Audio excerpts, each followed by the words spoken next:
Hello प्यारे बच्चों, मैं अजय चौरसिया आपका अपने YouTube channel Ajay Chaurasia HLBN पे स्वागत करता हूं। आज के इस वीडियो में आप सीखेंगे इंटीग्रेशन में जब दोनों इस तरह की राशियां जो अवकलन या समाकलन पर कभी समाप्त ना हों, तो इस तरह की राशियां देखिए बेटा, ई दिया, साइन दिया है, तो दो राशियाँ इस प्रकार की हैं, चाहे इनका किसी का अवकलन करें चाहे किसी का समाकलन करें, ये कभी कम नहीं होंगी, लगातार चेंज होती रहेंगी किसी न किसी राशि में।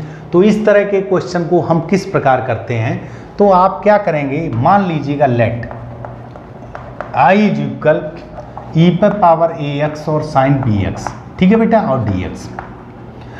अब आप इस तरह के क्वेश्चन में किसी को फर्स्ट मान लीजिएगा, किसी को सेकंड मान लीजिए। जैसे मैंने फर्स्ट मान लिया, सेकंड मान लिया, इंटीग्रेशन करेंगे तो देखो बेटा, पहला ऐसा ही, दूसरे का समाकलन, साइन का हो गया कॉस। अब अवकलन में जो गुणांक है वह गुणे में आता, समाकलन में बटे में आता, तो bx का b बटे में आएगा। पहला ऐसा ही, दूसरे का समान माइनस इंटीग्रेशन, पहले का अवकलन तो e पर पावर ax और ax का इंटू में a आ जाएगा, दूसरे का समाकलन तो माइनस का cos bx ओवर b और dx, ठीक है बेटा। अब आपको ये लिखना है i इक्वल माइनस का e पर power ax into cos bx और बटे में b, तो चाहे तो यहीं ऐसे लिख दो -1/b, क्लियर, -1/b।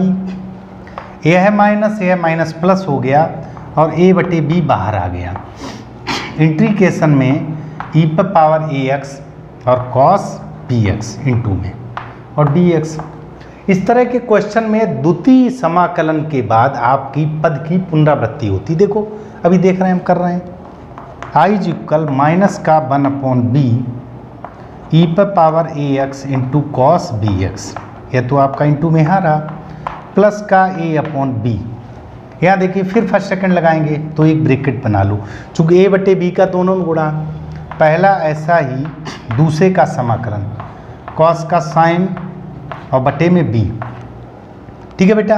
पहला ऐसा ही, दूसरे का समाकलन माइनस इंटीग्रेशन, पहले का अवकलन e पर पावर ax और ax का a, दूसरे का समाकलन साइन bx ओवर b और dx, ठीक है बेटा। ये ब्रैकेट बंद कर दीजिएगा। अब आप देखिएगा i is equal -1/b e पर पावर ax cos bx। जब हम इसका मल्टीप्लाई अंदर करेंगे तो a बटे बी स्क्वायर हो गया, प्लस का a बटे बी स्क्वायर ई पर पावर ax और साइन bx, ठीक, माइनस। अब ध्यान देना, a बटे बी तो माइनस का a स्क्वायर बटे बी स्क्वायर। अब देखो बेटा, a बटे बी को मैंने बाहर निकाल दिया, ई पर पावर ax और साइन bx, इसको यहाँ लिख दो समीकरण 1 से, बाई इक्वेशन फर्स्ट, e पर power ax sine bx, e पर पावर ax साइन bx और dx। यह मान किसका रखा, i का, तो यहाँ लिख दीजिएगा i को इधर ले आओ, तो i इधर ले आए तो i मैंने कॉमन लिया, तो 1 प्लस a स्क्वायर बटे b स्क्वायर इज इक्वल। अब यहाँ देखो बेटा, आप e पर पावर ax कॉमन ले सकते हो, बटे b भी कॉमन ले सकते हो, आप इस तरह लिख लो, केवल e पर पावर ax मैंने कॉमन ले लिया, यहाँ ब्रैकेट में cos bx माइनस का और बटे में b, ठीक है बेटा, बटे में b, प्लस का a बटे बी स्क्वायर और साइन bx, ठीक, प्लस का c और लिख लीजिएगा। यहाँ हो गया b square plus a square, तो देखो बेटा एक स्टेप और बढ़ा दो, b square plus a square बटे b स्क्वायर, और बराबर यही लिखना है, ठीक। तो अगले स्टेप में आप लिखोगे अतः i बराबर यह जो b square plus a square है बटे में जाएगा, b स्क्वायर अंश में जाएगा, तो आप लिखोगे b square over a square plus b square और इंटू में e पर पावर ax, चूँकि मैंने कॉमन ले रखा है, और माइनस कॉस bx बटे b, माइनस का कॉस bx बटे b, प्लस का a बटे b स्क्वायर साइन bx और प्लस का c, और c में इंटू इतना जाएगा, ठीक है बेटा।